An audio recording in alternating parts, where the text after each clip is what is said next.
Selamat pagi, salam sejahtera. Terima kasih karena bersama dengan saya di Nazilin Unity Channel. Saudara-saudara sekalian, ini satu pendedahan yang paling mengejutkan kita semua. Hutang Peneraka Felda, tak bolehkah Muhyiddin berkongsi pahala dengan Anwar? Dipetik daripada sahbudin.com. Selepas saling berbalas ancaman untuk menyaman dan menuntut pampasan antara satu sama lain, Muhyiddin Yassin semalam akhirnya memfailkan saman terhadap Anwar Ibrahim berhubung isu hutang Peneraka Felda. Muhyiddin memfailkan saman fitnah terhadap Anwar berikutan dakwaan Perdana Menteri bahawa kerajaan terdahulu pimpinan beliau tidak menghapuskan hutang Peneraka Felda berjumlah RM8.3 bilion seperti yang dijanjikan. Dalam pernyataan tuntutan difailkan di Mahkamah Tinggi, Muhyiddin mendakwa kenyataan Anwar membayangkan beliau berbohong mengenai penghapusan hutang Peneraka Felda itu. Pengerusi Perikatan Nasional itu menuntut RM400 juta secara keseluruhannya untuk ganti rugi teladan dan teruk serta jumlah yang tidak ditentukan untuk ganti rugi am. Muhyiddin juga mahu Anwar mengeluarkan kenyataan-kenyataan terhadapnya itu daripada laman media sosialnya. Sebelum ini, Peguam Muhyiddin mengeluarkan surat tuntutan kepada Anwar bagi mendesak Perdana Menteri menarik balik kenyataannya yang antara lain menggambarkan hutang Peneraka Felda tidak pernah dijelaskan meski telah pun dibuat pengumuman. Bagaimanapun, Anwar membalas dengan menuduh Muhyiddin memutar belit kenyataannya dan menuntut agar Muhyiddin memohon maaf kerana mengambil kenyataan itu secara luar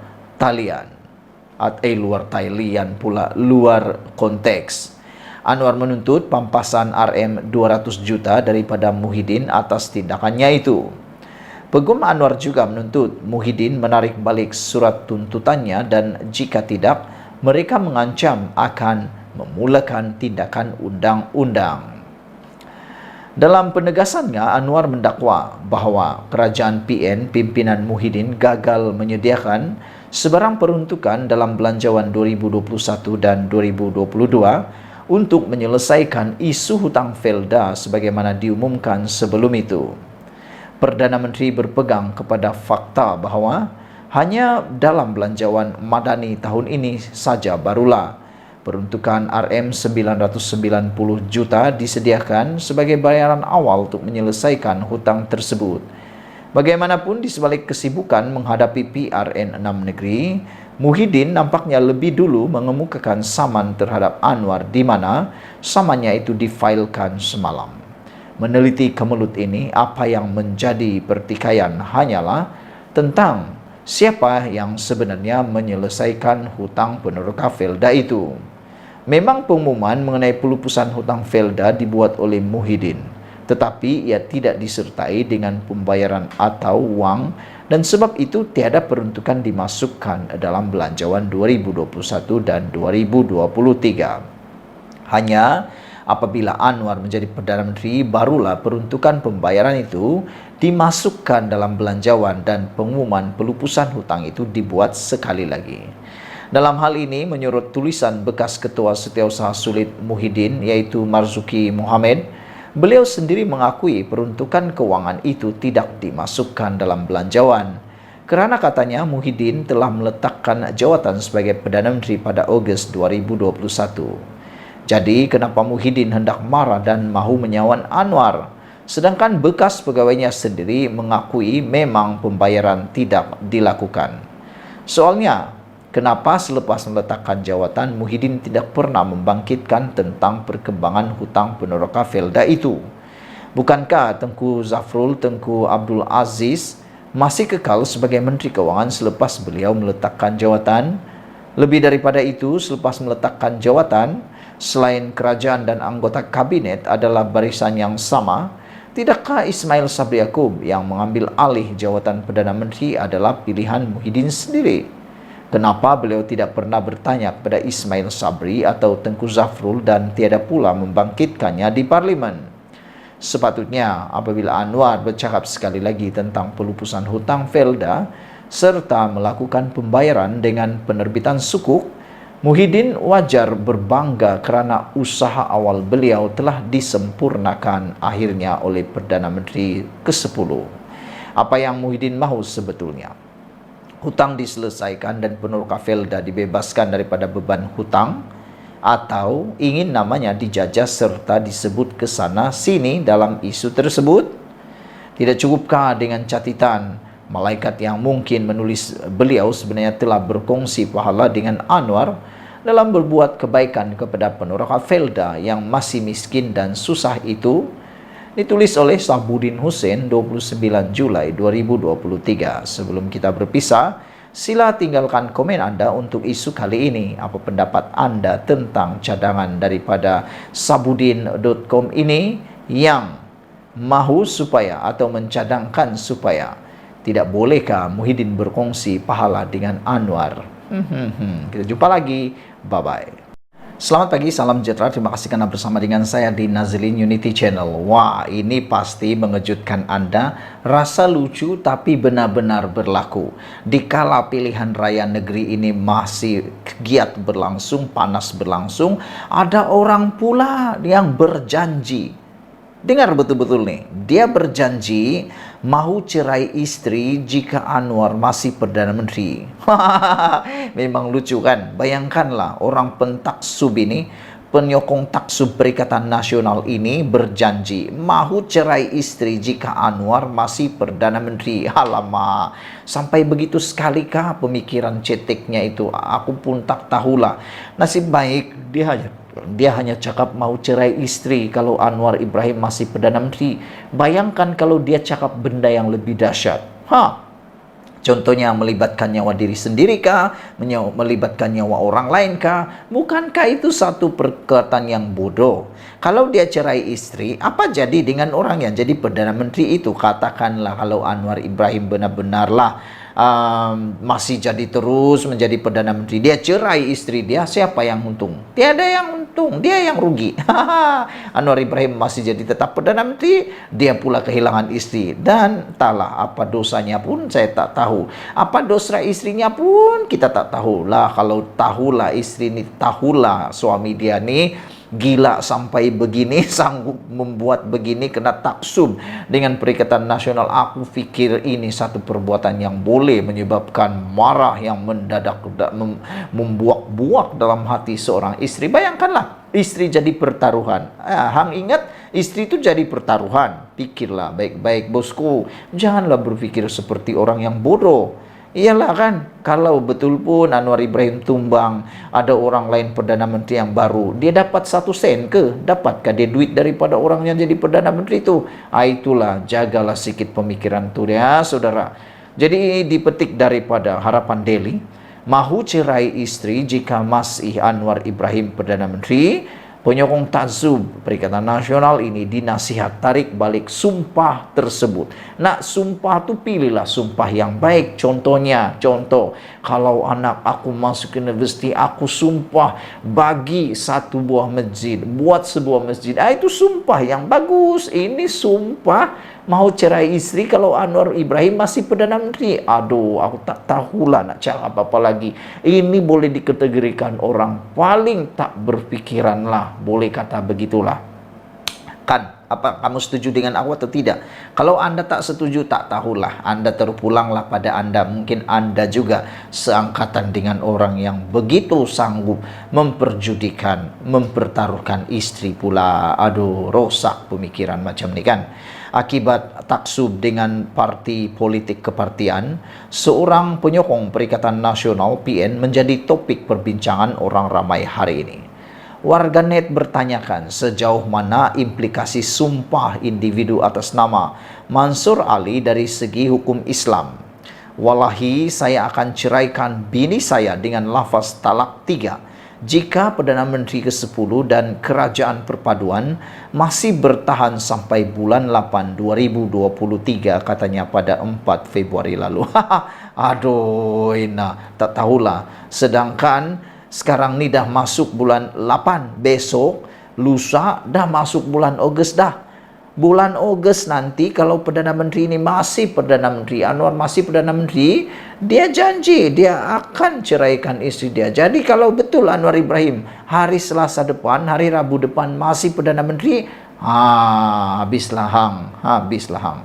Namun berbaki 3 hari lagi untuk bulan Julai berlalu pergi, tangkap layar posting Mansur itu tular sehingga mendapat respon daripada pimpinan amanah. Aduh, kesian jugalah.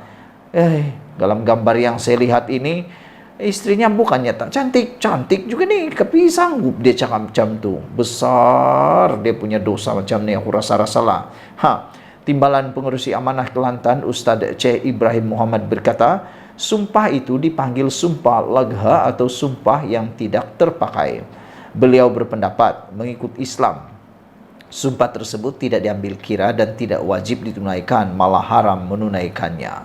Orang yang bersumpah wajib bertaubat kepada Allah dan membatalkan semula sumpahnya, kata beliau menerusi hantaran di Facebook hari ini. Menjawab pandangan yang menganggap kes talak seperti itu perlu dirujuk kepada Mahkamah Syariah, beliau menjelaskan individu terbabit hanya perlu menarik balik sumpah tersebut. Itu dipanggil baru bersumpah nak cerai istri, belum cerai lagi. Dia wajib tarik balik sumpah tersebut dan haram menunaikannya, kata Ustaz Cik Ibrahim lagi. Walau bagaimanapun, Mansur dalam reaksi balasnya memberitahu bahwa akaun Facebook miliknya telah digodam. Akaun Facebook saya telah dihack oleh seorang bernama Albab Al-Aklakan. Ini betul-betul tak tahulah siapa nama dia ni, Albab Aklakan, dengan editan kata sumpah yang pernah diviralkan satu ketika dahulu dakwanya.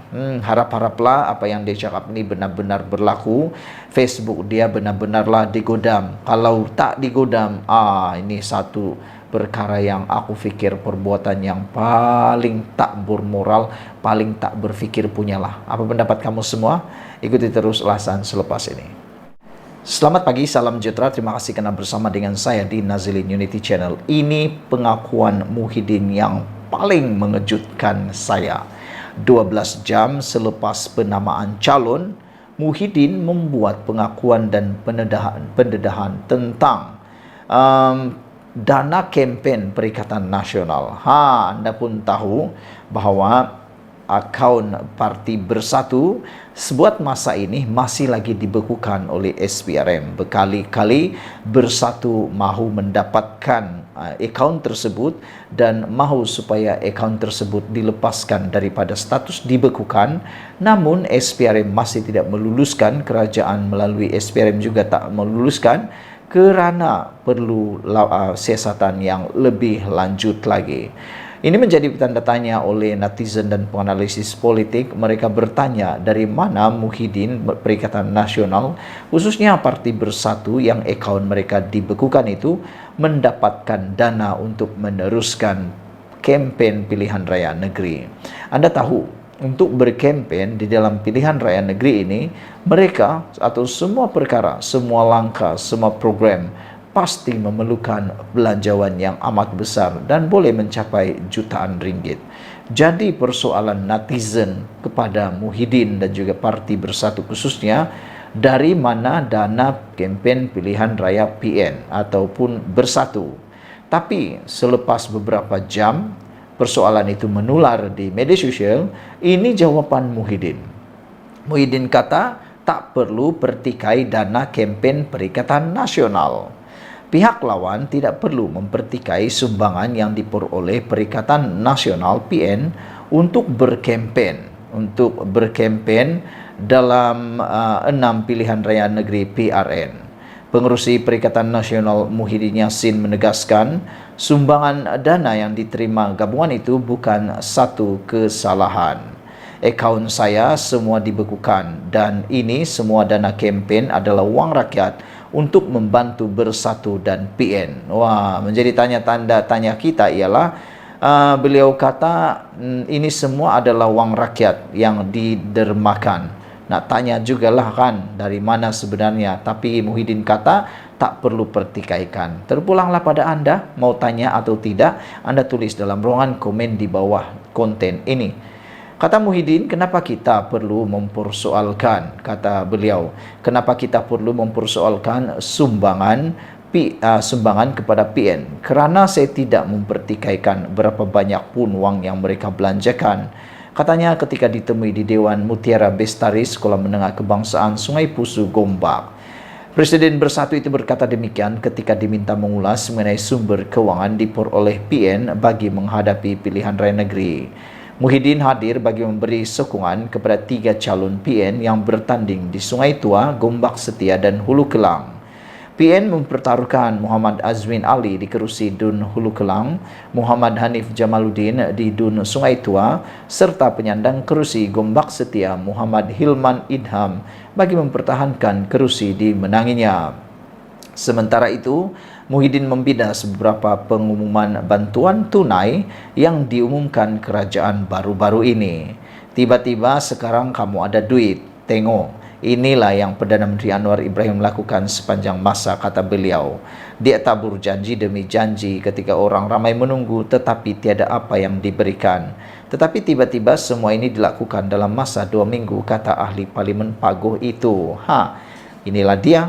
Akhirnya Muhyiddin Yassin baru tahu penengan ataupun mainan sebenar Anwar Ibrahim yang hebat itu. Sekian dulu untuk kali ini. Jangan lupa tinggalkan komen Anda, tekan butang subscribe. Jumpa lagi, bye-bye.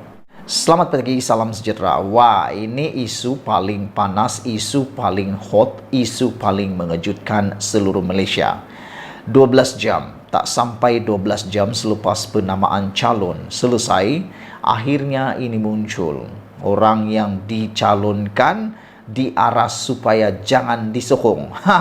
Ini betul-betul dugaan. Ini bukan dugaan, ini betul-betul, kata P. Ramlee. Ini betul-betul. Bayangkan baru saja bermula kempen dan belum lagi ada apa-apa cerita atau belum ada lagi bermula pilihan raya pun sudah kedengaran di sana-sini supaya calon daripada PAS ini jangan diundi. Ini dipetik daripada BH Online. Kata adik kepada Nik Aziz, jangan undi Muhammad Amar. Dia punca Nik Abdul tidak dicalonkan. Orang yang berkata ini ialah adik kepada Nik Aziz dengan seruan, jangan undi Muhammad Amar. Wah, sebab menurut di berita harian online, dia punca Nik Abdul tidak dicalonkan. Adik kepada Allahyarham Tan Sri Nik Abdul Aziz Nikmat mendedahkan, timbalan Menteri Besar Datuk Muhammad Amar Nik Abdullah adalah punca kepada anak saudaranya Nik Muhammad Abdul tidak dicalonkan pada PRN di Kelantan. Nik Din Nikmat turut mendedahkan, nama bekas ahli Parlimen Bacok itu pada awalnya ada sebelum ditolak oleh Muhammad Amar. Malah Presiden PAS Tan Sri Abdul Hadi Awang sendiri turut menghantar surat meminta PAS Kelantan menyenaraikan nama Nik Muhammad Abdul. Dakwanya tindakan itu dibuat kerana calon Dewan Undangan Negeri Dun Pancor itu tidak mahu keluarga Allahyarham Nik Abdul Aziz bertapak di Pengkalan Cepa. Pendedahan itu dikongsi menerusi satu rakaman video berdurasi 2 minit 33 saat yang tular sejak petang tadi. Sementara itu, ketika dihubungi bagi mendapatkan pengesahan sama ada video berkenan benar atau sebaliknya, Nik Din mengesahkan video berkenan sahih. Hari ini adalah hari penamaan calon dan pada hari pengisytiharan calon Perikatan Nasional PN, nama Nik Muhammad Abdul tidak tersenarai untuk Dun Cempaka. Saya hairan kerana pada 23 Jun lalu saya sendiri pergi berjumpa dengan Presiden PAS dan bertanyakan sama ada parti masih memerlukan Nik Muhammad Abdul. Presiden PAS jawab, memang kita perlukan Nik Muhammad Abdul kerana beliau cerdik, kerja bagus dan dalam Parlimen pun sentiasa bersuara. Jadi saya minta Nik Muhammad Abdul diberikan kerusi dalam Parlimen Pengkalan Cepa. Tidak kira mana-mana kerusi, katanya.